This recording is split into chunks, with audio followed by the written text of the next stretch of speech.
Bueno, buenos días a todos, buenas tardes para vos, Mariano. Estamos hoy con Mariano López de ¿Sabes? Miguel, que nos está hablando desde España. Mariano es historiador, sí, es magíster en historia con especialidad en historia contemporánea y PhD candidate por la Universidad de Cantabria. Y su especialidad tiene que ver con los conflictos en Europa del Este, el Cáucaso y el Medio Oriente. Así que lo hemos convocado para charlar en este ciclo que estamos haciendo de charlas sobre el coronavirus y la realidad internacional, para que nos cuente sobre Irán, sobre todo, ¿no? Un país que fue uno de los primeros que nos sorprendió con la amplitud del contagio del coronavirus, y está tan lejos de nosotros los argentinos que nos gustaría un especialista como vos, Mariano, para que nos digas cómo los ves, ¿no? ¿Cómo ves qué es lo que pasó? ¿Por qué el nivel de contagio? ¿Por qué esa virulencia? Eh, ¿Y qué podríamos esperar? Así que te dejamos a vos que hables. Pues buenos días para todos ustedes, buenas tardes aquí de España. Muchísimas gracias por la invitación y quería empezar diciendo que el año 2020, que está siendo casi, podría decirse, económicamente hablando, perdido y socialmente también, empezó ya mal para Irán. Empieza mal entre los días 2-3 de enero, cuando, digamos, el segundo hombre más poderoso del país, el general de la Fuerza Quds o Fuerza Jerusalén, Qasem Soleimani, es asesinado en el aeropuerto de Bagdad con un ataque con drones. Lo que es posteriormente su funeral es masivo a finales de enero de este mismo año que empezó, y luego hay un periodo que se llama Arbaín, que son 40 días desde un deceso violento hasta una conmemoración de la persona fallecida o mártir. ¿Qué ocurrió? En aquellos instantes empieza a haber lo que se llama el foco de coronavirus por toda la zona también de Medio Oriente. Las masificaciones en Irán por las funerales de este general, mandatario militar de élite, pues solo en Teherán reunieron a 2 millones de personas. Cuando a finales de enero de este año, como indiqué anteriormente, empezaron a verse focos de coronavirus. Básicamente porque bajo el embargo, Irán tiene que buscar tecnología y similares en otros países. Hay muchos diplomáticos o agentes comerciales que viajaron a China. No solo quizá a la zona de Wuhan, que fue, digamos, o comentar de algún modo, la zona cero del inicio del coronavirus por los mercados aéreos, etcétera, sino a zonas comerciales donde empezó a ver focos de contagio. Por lo que dijo la OMS, el foco de infección o la partida de infección del coronavirus o COVID-19, como se ha empezado a conocer de unas semanas hacia aquí, es en progresión geométrica, es decir, 1, 3, 9, 27 y así sucesivamente. Los militares, parece ser, o agregados comerciales de Irán volvieron al país infectado, acudieron a los funerales de Soleimani. Bien, asimismo, hubo unos comicios parlamentarios a fines del mes de febrero y la primera muestra de que la cosa se había escapado de las manos, y perdón por la expresión tan popular, fue cuando el viceministro de Salud empezó a dar una rueda de prensa sufriendo sudores fríos, tosiendo abundantemente y bebiendo agua. Hemos de decir que de los 650 parlamentarios electos para 2020, 37 no van a poder tomar el cargo porque han fallecido. Es una pandemia en toda regla. Asimismo, deberíamos de hablar de lo que es el apagón informativo, porque no es normal esta pandemia que de 2 días para acá se hablase de 147 muertos diarios en Irán y anteayer se hablase de nuevamente de 4.150. Una auténtica Totalmente. pandemia en toda regla. Y encima bajo el embargo de Estados Unidos, que no es tan draconiano como el que puede sufrir Cuba, pueden acceder a los medicamentos más básicos como son el paracetamol, que puede frenar un poco los principios de la enfermedad. Entonces la situación es complicada. Desde mi punto de vista, pienso que, como opinión personal, falta la información, falta tanto los países, porque muchos de ellos no hacen recuento de personas fallecidas pre-inicio de la pandemia que podían estar infectados o gente que ya desarrollando otro tipo de dolencias previas, como podría ser gente afectada por cánceres, etcétera, se le contabiliza como fallecidos por COVID-19. Entonces, yo creo que este apagón informativo no hace sino empeorar la situación. Ah, perfecto. O sea que para vos fue determinante los funerales masivos a partir Eso del es. magnicidio, digamos, la diseminación del virus. ¿Y vos sabés qué medidas se están tomando ahora? O sea, si hubo aislamiento, cierre de fronteras, si se están cuidando, si hay peligro de que por todo Oriente Medio se desperdie aún más, ¿no? La enfermedad, si ahora estamos viendo algunas cifras reales, pero las cifras que tenemos ahora aún son bajas respecto a lo que está pasando. ¿Vos cómo lo ves? Pues hay un problema muy, muy grave. Pienso que lo primero de todo es que, por mucho que se considere una entidad regional poderosa a Irán, también podríamos decir que hasta transnacional. Me explico. Irán Sí, tiene sí. fronteras con zonas, digamos, calientes de Oriente Medio, como son principalmente Irak, también Afganistán, Pakistán, e Pakistán. incluso puede llegar a otros países de lo que digamos, el occidente asiático. Uh-huh. Hemos de decir también que no es ni mucho menos una sociedad homogénea, por mucho que se diga. Hay minorías como son la baluche, la kurda, que intentan ganar autonomía y han aprovechado un poco el caos del coronavirus para alzarse en armas. Es una cosa que se ha silenciado y se ha optado por mandar, en vez de sanitarios para controlar la pandemia, al ejército, siendo el ejército Mirá. harto vilipendiado por sus políticas represivas de los últimos 25, 30 años. No solo eso, ha habido muchas misiones de, por ejemplo, de apoyo de las milicias iraníes a zonas donde hay supuestos aliados como es el Hezbollah libanés, y también ha habido un foco de infección muy poderoso procedente de Irán, parece ser, en Beirut y en Tiro. También hemos de tener en cuenta una cosa, que, por ejemplo, Líbano es una gerontocracia. Entre el presidente de la República, el presidente del Parlamento y el primer ministro suman aproximadamente 260 años entre los tres. Es decir, cualquiera de ellos bien puede estar infectado y quizá no esperase la propia dolencia. Entonces, ¿qué se podría hacer si fallece los tres? Queda un parlamento ya de por sí fragmentado, que llevan varias semanas con un problema político y económico por no poder pagar deuda soberana. Se permite que una milicia, que también es partido político como Hezbollah, tome las riendas del poder. No digo nada ya de Irak, porque Irak se pensaba que se iba a frenar a las milicias yihadistas cuando se invadió irresponsablemente, por no decir palabras peores, en 2003, y ahora se ha quedado convertido en un cliente de Irán. Y no hace mucho hubo un seminario de teólogos en Qom, que también fue foco de infección. Han vuelto los 25 que habían participado ahí, que eran de doble nacionalidad iraquí-iraní, han fallecido todos y a la par han infectado no menos de 200 personas. Y no sabemos cuánto podrán sobrevivir, porque obviamente el sistema sanitario de Irak, tras 17 años de guerra continua, sea la ocupación norteamericana, sea luego la guerra contra el mal llamado Estado Islámico, ha dejado el sistema sociosanitario bajo mínimos. Es muy complicado. Sí, fantástico, fantástico la síntesis que nos estás haciendo, porque además hay algo que muchas veces no tenemos en cuenta, y más en una región como el Medio Oriente es necesario tenerlo en cuenta, es el tema de los conflictos armados, ya sean internos o internacionales, ¿no es cierto? Esto que me decís de Irán, que en lo personal no lo sabía, ¿no?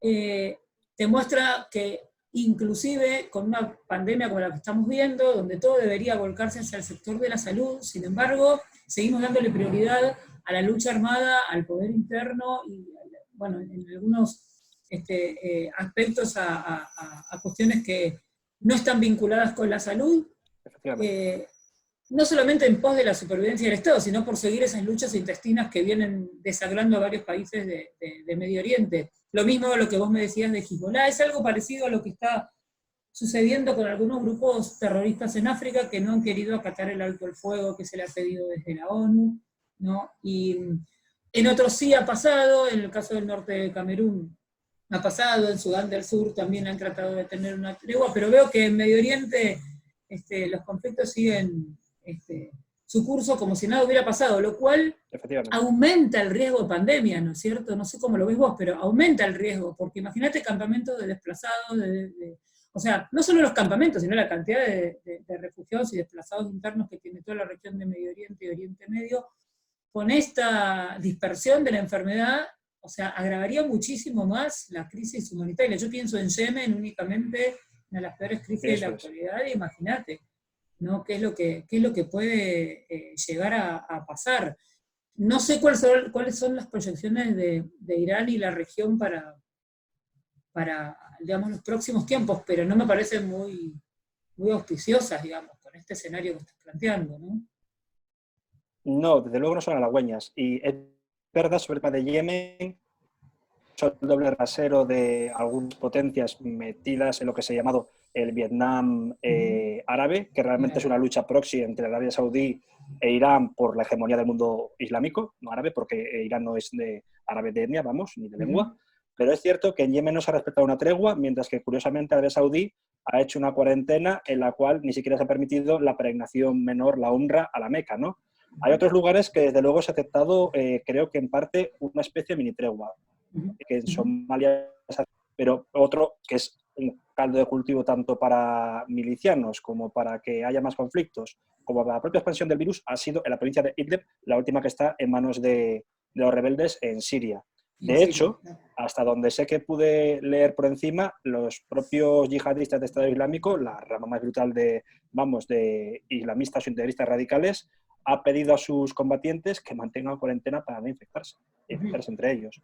Eso da a entender que el nivel de la pandemia preocupa, y hay momentos en los que, comparando un poco con el pasado quizá más reciente, tendríamos mucho que aprender de la mal llamada gripe española del año 18-20, que mató al 1% de la población mundial, creo que fue aproximadamente, y que, bueno, se llama malamente española cuando empezó en Fort Leavenworth, en Kansas City, en Estados Unidos, ¿no? Y en el caso, por ejemplo, de Irán, ya digo que el embargo está haciendo muchísimo daño. Encima no pueden conseguir materiales desde China, desde otros países, digamos, aliados, que no cumplen el embargo tanto de Naciones Unidas o del grupo del 5+1, y lo que más necesitan son respiradores, como también puede ser en el resto de Europa, mascarillas sí que han podido conseguir, similares. Se han cerrado varias zonas, sobre todo las zonas de culto, cuando incluso se veía hasta raro que ellos, con su devoción y pietismo islámico de la rama chií, la más pietista, por así decirlo, tendrían que acudir a la mezquita, pues no. Y se han cerrado los bazares, lo cual está haciendo también un daño económico, pues como en todo el resto del globo. Pero ahí, sobre todo, es el factor de que falta medios técnicos, medios materiales, literalmente, mandos sanitarios y, sobre todo, quizá que se permita la entrada para test sobre la población y, asimismo, medicamentos. Ya digo que el embargo de Estados Unidos, con base a un supuesto programa nuclear que nunca ha sido descubierto al 100%, y a esas sanciones, está haciendo mucho daño y puede ser tan letal como el embargo que sufrió el Irak de Saddam Hussein, post-invasión y expulsión de Kuwait del año 91, a 2003. Perfecto. Ya que mencionaste la mal llamada gripe española, en realidad el bloque de influenza, es verdad, fue quizás la última gran epidemia que nosotros recordamos en la historia contemporánea. En África solamente en África del Este costó más de 1 millón de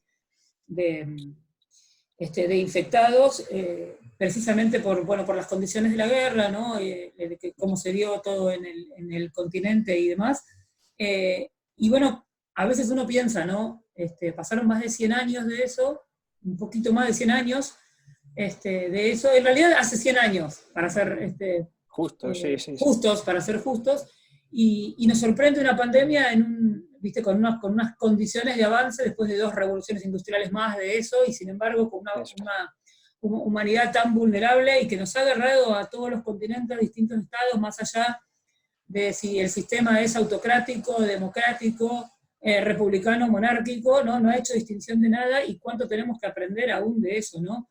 Y respecto a lo que decías recién del embargo de Estados Unidos, ayer hasta el Papa Francisco en la homilía del domingo de Pascua pidió el levantamiento del embargo, y que también va en línea esto, si bien no es exactamente lo mismo, pero va en línea con el pedido que se está haciendo al Fondo Monetario Internacional para condonaciones de deuda, corrimiento de plazos y demás. A nosotros en Argentina, ese parate económico que vos tan bien describiste para Irán, bueno, vos lo debés estar viendo en España, para nosotros va a ser terrible la salida de la cuarentena. Ahora está como mitigada por algunas medidas económicas de emergencia, pero en realidad va a ser mortal.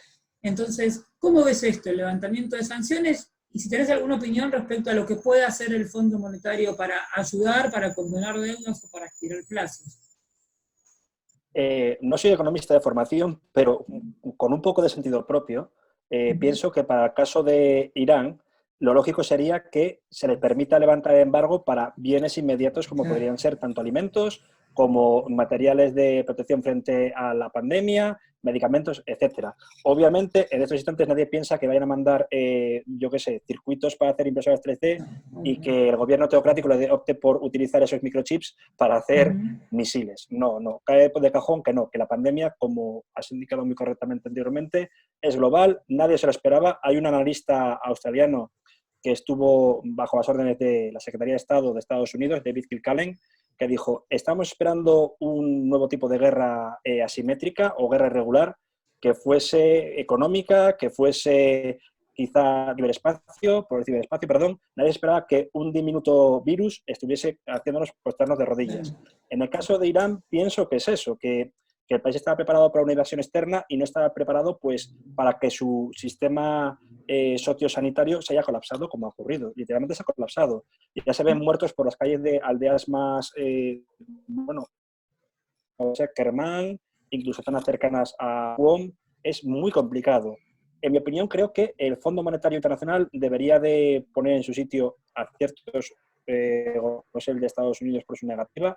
No se puede ser gendarme ni de Occidente ni de todo el mundo de esa manera. El mundo, siendo como es globalizado, tendría que ser multipolar y si no mal vamos, porque la falta de solidaridad, haya gobiernos autocráticos o no, va a costar que siempre sufran los más débiles, que es la sociedad civil, desde luego. O eso parece que estamos viendo.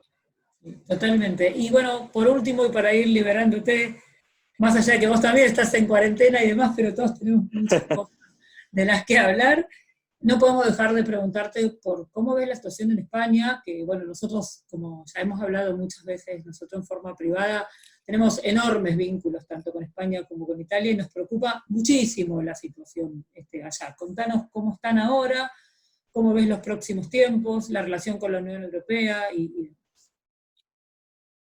por parte yo diré que tengo que traerme mis palabras de hace un par de meses porque fui el primero que pensó que el coronavirus era quizá parecido a la antigua SARS, a la neumonía típica de 2003 que acabó en China, que China estaba muy lejos, no iba a pasar eso, veía a la gente haciendo acoplo de desinfectante de manos y yo decía que no estaba mal, pero que era un poco exagerado, hasta que empezamos a ver que subían las cifras de muertos. Que un día se tenía que hacer una especie como de cuarentena local, luego más, hasta que ya fue el primer estado de alarma convocado proclamado entre el 14 y 15 del mes de marzo y luego sus posteriores prórrogas, ¿no? Con todo ello, nadie nos lo esperábamos, se está atacando mucho al gobierno, el gobierno lo pudo hacer mal e incluso peor, pero nadie se esperaba esto. Y mientras que ha aparecido una oposición, digamos, cercana en Portugal, con el líder de la oposición tendiendo el brazo al primer ministro, estando en las antípodas ideológicas, aquí tenemos un problema que es una oposición desleal, pienso, por muy mal que lo esté haciendo el gobierno, tenemos que estar todos unidos. Hay que unirse el auge de las fake news, que está haciendo muchísimo daño, muchísimo daño. Sí. Y encima está metiendo pánico en una sociedad de por sí asustada y va a crear creo que saldremos de esta pandemia, más pronto que tarde espero, pero saldremos cambiados, desde luego.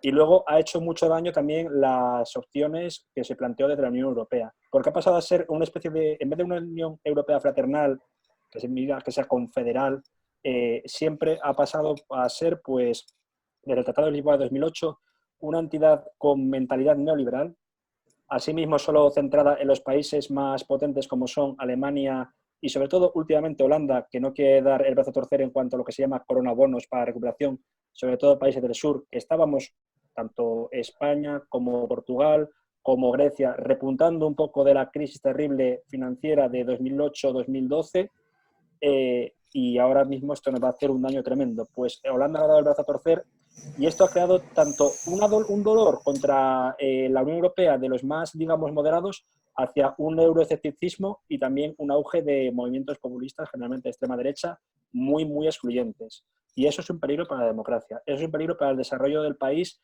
o de cualquier país de la zona euro el día de mañana. ¿Qué plantear? Ojalá lo supiese. Yo, desde luego, sé que el gobierno pudo haberlo hecho muy mal, pero también, por poner un ejemplo, se dice mucho que tenemos que habernos inspirado en Corea del Sur, por los métodos de confinamiento, perdón. Corea del Sur tiene unos 4 millones más de habitantes que España. Nosotros somos 47, Corea del Sur 51. Se dice que hagamos test masivos como en Corea del Sur. De esos 51 millones de personas, en Corea del Sur solo se han hecho unos 600.000 test en los últimos meses. Hay un problema de logística, no se puede negar eso, nadie está preparado. No se puede, ya se dirimirá luego en comisiones que tendrán que hacer esa investigación, qué pasó, si hubo algún culpable, si hubo algún foco de contagio que podía haberse evitado, pero no es el momento, y pienso que ahora mismo lo que se valoraría sería la unidad y pensar que de esto se tiene que salir del modo más fortalecido posible. Económicamente no, desde luego, pero sí como sociedad. Entonces, confío que la gente se dé cuenta, aprenda sus errores. Hemos aprendido de Italia, hemos aprendido quizá no han aprendido, mejor dicho, ni Reino Unido ni Estados Unidos, porque creo que han antepuesto lo que es la economía sobre la salud, y ya se ha visto que incluso el propio Boris Johnson no estuvo exento de ser infectado. Totalmente. Totalmente. Creo que es complicado, tampoco. pero... Brasil y tampoco. Brasil como los exactamente. Y parece que no aprenden, siguen permitiendo eventos al aire libre masivos de más de 1 millón de personas, con lo cual el foco es peligroso. Máxime cuando todavía no se sabe si incluso ahora que llegan las épocas cálidas aquí, el calor puede afectar o no a lo que es el desarrollo del virus. Supuestamente lo debilitaba con él. ¿Habrá una segunda oleada también a partir de octubre del coronavirus? Nadie lo sabe, porque este enemigo, como he dicho, es nuevo y llevará mucho tiempo acabar con él.